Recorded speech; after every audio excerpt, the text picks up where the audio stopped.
All right, in this video, I'm coming to you live in the belly of the beast, which is Silhouette Studio. Now, no, I have not converted over to Silhouette Studio. I still think Inkscape's the way to go when we're talking about vector graphics applications. But I do know a good many of you use Silhouette Studio predominantly because you're used to using Silhouette Studio. And so if you already have Silhouette Studio, you're already familiar with it. Well, guess what? We've made your life a whole lot easier. Like this is to me game changing. But so stay tuned to this video. I think you'll be pretty excited.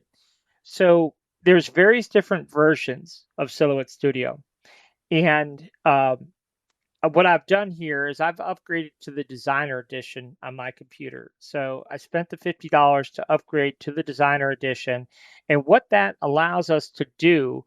Number one, it allows us to import SVG files. So that's kind of a big deal. We need to be able to do that. At a very elementary level, when we're creating 3D models, we need to be able to import existing SVG files. So the Designer Edition does that for us. And then the other thing we need to do is we need to be able to name our parts, which we cannot do in the Basic Edition. We have to have the Step Up Designer Edition. Now, the good thing is we only need the Designer Edition. So we do not need the Business Edition. The Business Edition allows us to export SVG files. Well, now we no longer need to export SVG files because all we need is our Silhouette Studio file. So, but I wanted to point this out that if you come up here to your panels menu and come down here to layers, you'll get this layers palette, which works very similarly to the layers palette within Inkscape. We could turn things on and off, we can lock layers, and we can give our layers names, and the parts within those layers, we can also give those names, okay? So that's the importance of the Designer Edition. It's going to cost you $50 if you don't already have the Designer Edition. Now, if you don't have the Designer Edition already, do not go out and buy it. Just use Inkscape. It's just as capable, just as easy to use. There's nothing earth-shattering about Silhouette Studio. Just use Inkscape and get comfortable with it, and you'll be light years ahead. But if you already have Silhouette Studio Designer Edition, then you're golden. But so I just wanted to show you kind of how this works. So let's go ahead and minimize this and this for a moment.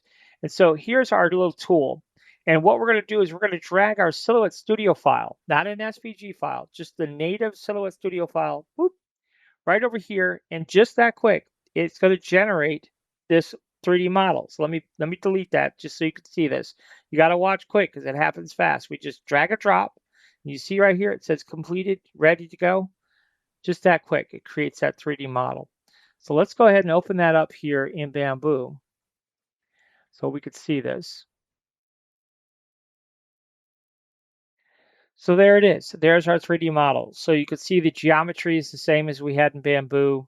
When we import an SVG into Bamboo Studio, it comes in as one color, and it comes in 10 millimeters thick. So what we did for our converter is we bring in our Silhouette Studio file, but we maintain the colors, and we just extrude everything to 10 millimeters thick for right now. And you could see the big thing here, though, is over in your objects list here, whatever we named it in Silhouette Studio is what it's named here in Bamboo. This is how it should work. This is how it should work. Our slicers should know what we're using to create our artwork, which in this case, Silhouette Studio, and be able to import a native Silhouette Studio file. Boom. And it would just make our life so much easier. So anyhow, that's what we're working on now.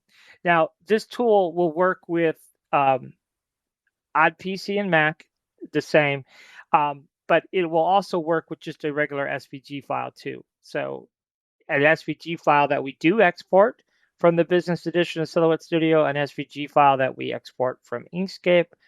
The one caveat is when we export an SVG file from Silhouette Studio, the layer names and object names do not come with the SVG file. Silhouette Studio does not export that data into their SVG file. And so that's why we went with just using a native Silhouette Studio file, because that is obviously embedded into the name of our objects is embedded here in the Silhouette Studio file, but not the SVG file that Silhouette Studio exports. So there you go. That's it. So that's all we could do here. So we can do it file by file, or we could dump a whole stack of Silhouette Studio files and dump them all in there in one go. So, and it'll create a 3D model for every file we put in there. So that's what's coming, guys. Lots of new stuff. I got lots of ideas in my brain. It's coming. Um, these things that we've been struggling with for too long. I switched my brain and said, hey, we need to resolve these issues. So that's what we're working on, step by step here. So hopefully you'll find use for that one. And like I say, it does work just with a regular. So if I come in here and just drag in a regular SVG file, this one happened to be from Inkscape here. So I come back over here and we'll open up this file that we just created, this one right here. See, it just brings in everything 10 millimeters thick, just like that. And then we can go ahead and manipulate it from there. But notice all of our part names are all maintained and all that stuff. So big, huge, huge time saver. Okay, so that's what's coming. Thanks for watching.